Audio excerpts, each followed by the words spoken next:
So the first thing we'll tackle is asking like how, the concept of unconventional funding. So where do you get the first, like some money? And for people that come from the communities that we come from, it's really hard. We don't have lots of people that we can go to and ask for money, right? We can't go to an uncle, we can't go to a dad or a grandpa or somebody and say, can you give me $50,000 or $25,000 to start my own company? So the way I did it, just so you understand, the way I did it was, I was always an entrepreneur. So I was always hustling, I was always doing some type of business.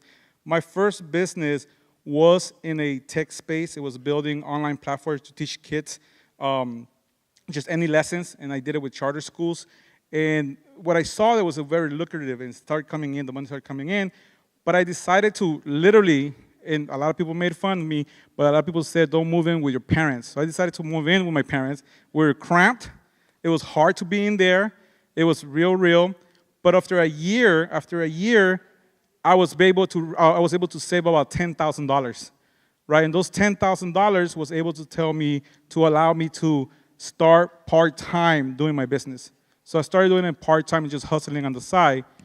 How did you do it, Lawrence? The first time you got money to start your company? So I wasn't as responsible, and basically I used my loans from school, and instead of buying books for the year, I invested it into getting the product off the ground, getting engineering schematics, getting the design, basically making it look professional. And within a few months, people were starting to basically see what we were doing and thought it would take off, and so they wanted to jump in and basically invest in us before someone else. So as you can see, it's like, yeah, maybe we don't come from money, maybe we don't have the money, but if we can start thinking outside the box and get creative of how you can either start saving money or get money from different places and put it aside. I think the hardest thing that was for me when I first started putting money aside was not going out or not spending money someplace else. And it's really thinking that one day I wanted to build something bigger. I didn't know what it was at the time, but I knew that I wanted to start some type of business. Eventually, when I went halfway with the company, meaning half part-time, and I have some of the money, then I started networking. So events, you're already doing the right thing by being here today, right? By meeting people here today and networking with people who are around here and asking them, what are they interested in? What are they looking for? Do they have any money? And at one point, you're gonna have to ask if they have any money. Not be embarrassed, right? Yes, and not be embarrassed to ask for the money. So I did go to a networking event, and I met somebody from Edison, so Edison International. And the first thing that I did was I started asking them, how do I apply for grants? How do I get to raise some money from them? And we built a relationship over time. It literally took me about 3 to 4 months to build a relationship. We applied for the grant, and we got about $15,000 to continue the nonprofit at the time. At that point, we were already working about 10 kids, and we were working out of Starbucks. And the reason we're working at a Starbucks was because we didn't have a space. This is like 6, 7 years ago. We didn't have a space at all, so we needed to make sure that we can prove our concept, and then people started investing in us. How did you do the second time? Because I know you were doing networking, and you were asking people and your friends, right? Yeah, so the first round was basically talking to every single person I knew. Said, hey, I'm doing this 100%. There was no, equivocation. We're doing this. And so that was basically the word got out, and that's what was our first round. But it kind of just came to us the first time. Raised $100,000 from basically 2 rich guys out of Hawaii, and it was really easy. We had to take a kind of a bad deal. But at the second time, it was essentially through LinkedIn. And cause I really didn't know any venture capitalists. A lot of the people, who maybe come on stage or who would, typically be on stage say, oh yeah, I'm for diversity, this and that. But it's another thing to actually have a transactional conversation with someone about that.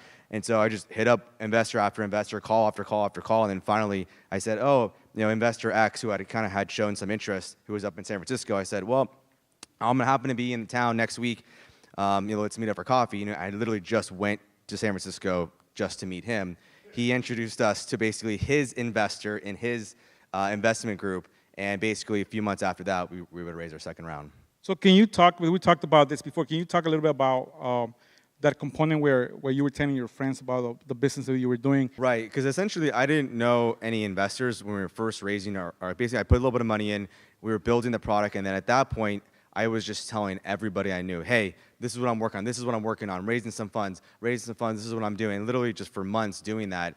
And because I didn't know who another person would know, even if I didn't know directly an investor, or even if the person I was talking to, I didn't know if they knew anyone. So just getting the word out, it really just kind of exponentially increases your likelihood of being able to find someone. Oh, I think I know someone who knows somebody. And essentially, the person who introduced us, it was a friend who knew a guy who worked for the eventual investors who we were able to raise our first fund from. So it was a pretty, divergent kind of, way to do it. But I feel like that's what you have to do, is really not be embarrassed about it, and you should tell everyone this is what we're doing and have a great idea to back it up, of course.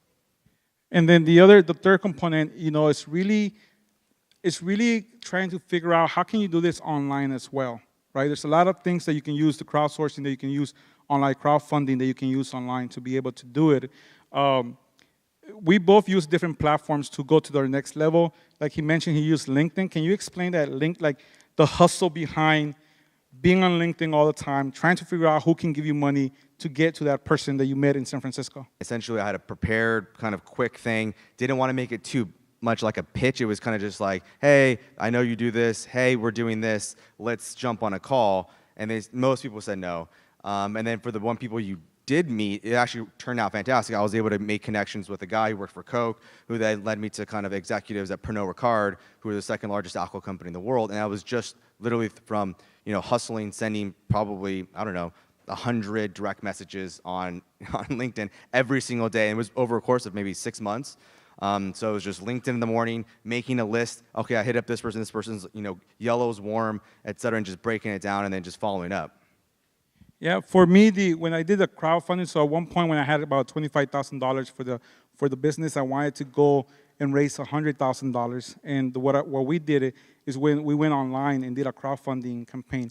But a crowdfunding campaign, money just doesn't come in. You got to really work at making that money come through and people understanding that you are raising money and getting people excited. So I'll tell you the trick that I did.